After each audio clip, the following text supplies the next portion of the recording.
एक राजा की इच्छा यह जानने की हुई कि राज्य के लोगों की घर गृहस्थी पति से चलती है या पत्नी से। इसके लिए उसने एक सर्वे कराया।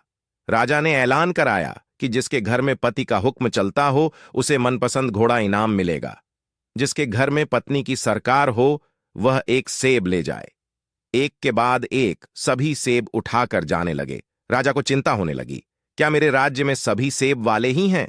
तभी एक लंबी लंबी मूंछों वाला मोटा तगड़ा जवान आया और बोला, राजा जी, मेरे घर में मेरा ही हुक्म चलता है, लाइए एक घोड़ा मुझे दे दीजिए।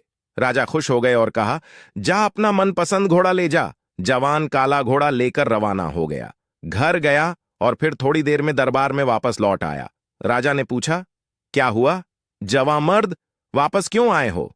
जवान ने कहा कि महाराज, घर वाली कहती है काला रंग अशुभ होता है, सफेद रंग शांति का प्रतीक होता है, तो आप मुझे काले घोड़े की जगह सफेद घोड़ा दे दीजिए। राजा ने कहा, बेटा ये घोड़ा रख और सेब लेकर जा।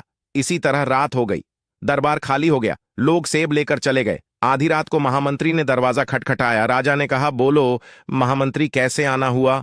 महामंत्री बोला, महाराज, आपने सेब और घोड़ा इनाम में रखा, इसकी जगह एक मन अनाज या सोने की मोहर रखा होता तो लोग कुछ दिन खा सकते थे या जेवर बनवा सकते थे।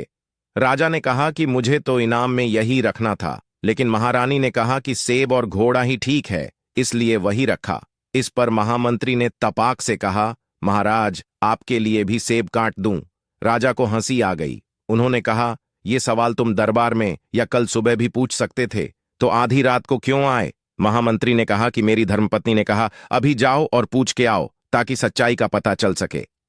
तभी राजा ने महामंत्री की बात काटकर कहा, महामंत्री जी, सेब आप खुद ले लोगे या घर भेज दिया जाए?